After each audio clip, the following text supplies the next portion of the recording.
Halo guys, assalamualaikum warahmatullahi wabarakatuh. Jumpa lagi bersama kami di Marola Channel. Guys, parah, Gibran dan TKN 02 meradang. Penyesalan memang datang di kemudian hari. Perang dingin antara kubu PDIP dengan Gibran terus berlanjut. Hasto Kristanto yang merupakan sekjen PDIP mengaku khilaf dan menyesal telah mendukung Gibran menjadi wali kota Solo waktu itu. Namun, seperti apakah tanggapan Gibran? Dan sementara itu, salah satu politisi PDIP, Deddy Sitorus, semprot Otto Hasibuan habis-habisan dan katakan Otto sedang tidak waras atau lagi mabok katanya, karena tidak mampu memberikan logika yang baik saat menghadapi debat kubu 01 dan 03 di sidang MK. Wow, ini semakin panas sepertinya guys ya. Nah, seperti apakah videonya? Mari kita saksikan. Let's go. Ya udahlah, ngikut Pak Hasto. Ya, terima kasih Pak Hasto untuk masukannya. Sudah menyesal mendukung Mas Gibran menjadi wali kota dari PDI, Mas. Ada tanggapan Mas? Iya, kilap. Ya, terima kasih Pak Hasto. Katanya khilaf katanya Mas. Iya, kilap. Ya, mohon maaf Pak Hasto. Termasuk juga minggir Pak Jokowi selalu mengucapkan kata bohong itu Mas. Oh iya, mohon maaf Pak Hasto. Ya, terima kasih. Pak Hasto paling oke. Ya, Pak Hasto paling oke. Sebelumnya Hasto sebut PDIP khilaf usung Gibran di Pilpres Walkot. Selain itu, Hasto juga ibaratkan Gibran dengan sopir.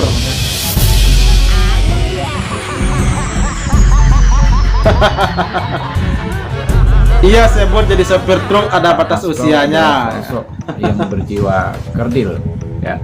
Wis, gila.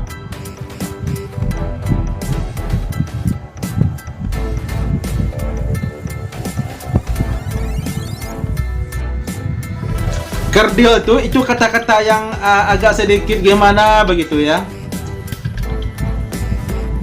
Ya. Dengan pernyataan tersebut kami melihat Pak Hasto adalah sosok yang berjiwa kerdil, ya. Kata seorang politisi yang tidak bisa menerima kekalahan secara gentleman.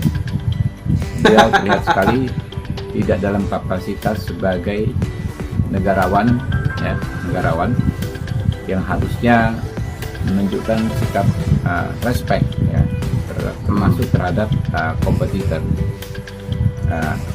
Pak Hasto ini bukan contoh yang baik buat generasi muda dan buat kita semua. Ya, silakan saja dia memilih bersikap tersebut, tapi rakyat pasti menilai. Ya, sikap-sikap rakyat pasti menilai siapa yang baik dan siapa yang tidak baik, ya nggak guys? Dicontoh, dan beliau sangat amat tidak layak untuk dijadikan panutan, ya. Politik kita ke depan, ya, adalah politik saling menghormati, politik merangkul, ya, dan politik persatuan. Jadi orang-orang seperti ini ya sepertinya akan tergilas oleh zaman. Saya tidak tahu Pak Otto sedang waras atau sedang mabok. Malu dong Pak Otto, pengacara senior tapi tidak mampu memberikan logika yang baik. Kemarin ada pernyataan dari pengacara Paslon 02, Pak Otto Hasibuan, kalau ingin memanggil para menteri, maka mereka pun akan memanggil atau bisa saja memanggil Ibu Megawati Soekarno Putri, Ketua Umum PDI. Iya, benar. Saya tidak tahu Pak Otto sedang waras atau sedang mabok, karena Mahkamah Konstitusi itu juga bicara tentang substansi, karena konstitusi adalah substansi. Jadi kenapa perlu dirasakan dipanggil Menteri Sosial, Menteri Keuangan, dan Menteri yang lain? Karena menurut dalil mereka, pemilu kemarin itu diwarnai dengan pengaruh, ya, tanda kutip, dari berbagai langkah-langkah yang dilakukan oleh pejabat negara yang kemudian berdampak pada hasil pemilu. Apa itu? Misalnya bansos. Mengapa mereka perlu dipanggil? Karena asumsinya mereka ikut mempengaruhi. Karena apa? Misalnya bansos itu adalah dari anggaran APBN, Menteri Keuangan dan Menteri Sosial adalah bendahara negara serta kuasa pemegang anggaran. Jadi kalau kemudian Otto Hasibuan mengatakan kami juga bisa memanggil Bu Mega, saya tanya, memangnya Bu Mega itu menteri yang mempunyai kewenangan kuasa anggaran? Tidak. Apakah Bu Mega menerima sembako? Sudah pasti tidak. Jadi tolonglah, kalau memang pintar gunakan perbandingan yang setara. Jangan seperti orang nggak makan sekolahan, gitu. Malu dong Pak Otto, pengacara senior tapi tidak mampu memberikan logika yang lain. Oke? Iya. Mantap. Ini sepertinya makin panas kayak gila. Saya mau cawe-cawe. Saya tidak netral. Terjemahannya di dalam Wikipedia artinya saya mau main curang. Itu psikologi terbalik yang akhirnya diucapkan oleh Jokowi kan. Kan dia mau andalkan Prabowo juga dia nggak percaya tuh. Kalau dia mau andalkan Prabowo, dia bilang aja saya udah nggak urusan. Saya nggak akan campur tangan, ikat tangan saya supaya tangan saya nggak kemana-mana. Tetapi Jokowi masih menganggap bahwa dia masih kesel pada Ibu Mega karena Power Ranger-nya itu dirampas oleh Mega. Dia kehilangan power. Jadi dia cari cara. Ini saya terangkan dari sudut pandang psikoanalisis seorang politisi yang masih ingin bermain untuk menentukan langkah berikutnya. Jokowi yang ngomong cawe-cawe bukan Jokowi yang presiden, bukan Jokowi yang kepala negara, tapi sebagai political player yang dalam upaya terakhir ingin menegakkan benang basah itu. Jadi itu frustrasi sebetulnya tuh. Kalau kita lihat secara psikoanalisis, Jokowi ada dalam frustrasi mau ngapain? Kayak orang yang kiri kanan dia nggak tahu mau ngapain. Pak Jokowi ada di dalam kegelisahan. Dia berupaya untuk kasih sinyal dia masih punya grip terhadap kekuasaan. Ternyata lama kalau saya bayangin begitu Pak Jokowi ngomong cawe-cawe itu WA grup di antara menteri, ini ngomong apa doi? Maksudnya kemana? Ke lu? Saya bilang ini targetnya kemana? Jadi percakapan publik Jokowi itu diolah dengan cara yang buruk justru oleh mereka yang di sekitar Jokowi. Kan dibocorkan ke kita itu dengan maksud untuk mengolok-olok sebetulnya kan. Jadi dasarnya itu. Jadi Jokowi ditenggelamkan oleh grammarnya sendiri. Memang gak ada tafsir lain buat cawe-cawe itu ada campur tangan dengan maksud yang buruk. Kan itu intinya. Iya. Nah pertanyaan kita, kenapa masih campur tangan? Berarti ada hal yang masih mau diselundupkan. Kan yang kita sebut sebagai kepekaan millennials, kepekaan emak-emak, kepekaan publik itu di situ dasarnya. Iya. Lalu orang bilang ya kalau nggak cewek-cewek ngapain Gibran masih disorong-sorongkan supaya masih jadi faktor.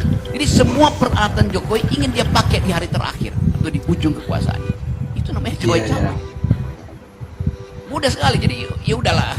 Buat saya hal semacam ini sekedar menunjukkan bahwa problem kita hari ini hanya karena dadakan Ibu Mega mengambil keputusan yang membuat Jokowi bingung. Lalu Jokowi mau lakukan semacam vendetta pada Ibu Mega. Gue mau cawe-cawe. Yang paling tersiksa pasti Ganjar. Iya. Tapi kalau cawe-cawe apa tuh? Pasti bukan cawe-cawe untuk membela Ganjar, kan nggak mungkin. Itu udah selesai kan. Power Ranger-nya udah pindah kok. Mainan Jokowi adalah Ganjar. Pada Ganjar dia investasikan seluruh moral masa depan bangsa ini. Tiba-tiba dalam satu momen yang agak misterius, si Power Ranger ini jadi mainan Ibu Mega sekarang. Dan ternyata di tempat Ibu Mega juga nggak ada power dia, sang Power Ranger. Lalu Jokowi bilang dalam hati dia bilang, udah dibilangin sih mending saya yang asuh Power Ranger itu. Tetapi itu udah nggak ada lagi, momentum itu udah hilang tuh. Maka orang-orang yang lain, Ade Armando segala macam masih menganggap bahwa Ganjar itu Power Ranger-nya Jokowi yang dihadiahkan pada Ibu Mega. Enggak, Ibu Mega rampas, itu bukan hadiah, dirampas dari tempat mainannya Jokowi. Dia di hostile take over, itu soalnya tuh. Dan itu ada bekas pada Pak Jokowi itu. Kok mainan kesukaan saya dirampas ya? Itu dasarnya itu kan. Maka terlebihlah psikologi. Oke, kalau begitu saya akan balas dendam tuh. Diam-diam. Segala macam cara dibikin. Tapi di ujungnya dia lihat juga, ya susah juga cara balas dendam. Walaupun dengan segala macam peralatan, Mahkamah Konstitusi dipakai, Mahkamah Agung dipakai, KPU bakal dipakai, nggak ada caranya. Dia nggak yakin bahwa peralatan yang dia punya itu masih bisa dia kendalikan. Maka dia akhirnya lakukan sendiri psikologi itu. Jadi terbaca betul bahwa Pak Jokowi memang nggak ngerti etika politik. Usia dia bilang aja, saya usulkan Pak Jokowi, ini masih ada 4 bulan, bulan September.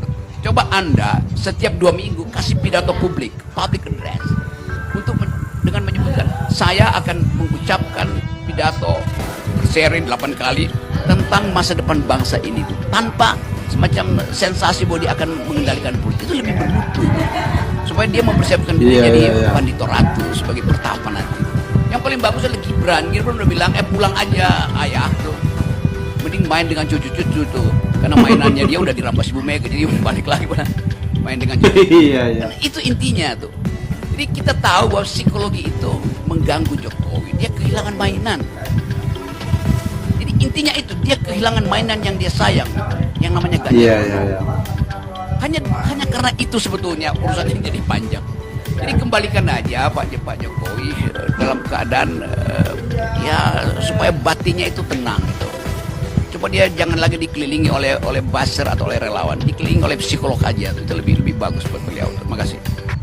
Oke, mantap, luar biasa. Memang benar ya, pantasan antara Gibran dan Jokowi dan PDIP itu seperti perang dingin, itu makin panas. Perang dingin tapi sudah mulai panas begitu ya. Yang pantasan begitu. Nah guys, gimana pendapatnya? Tolong disampaikan di kolom komentar ya guys ya. Dan itu dia reaksi kita hari ini. Sampai jumpa lagi di video berikutnya. Thank you. Thanks for watching.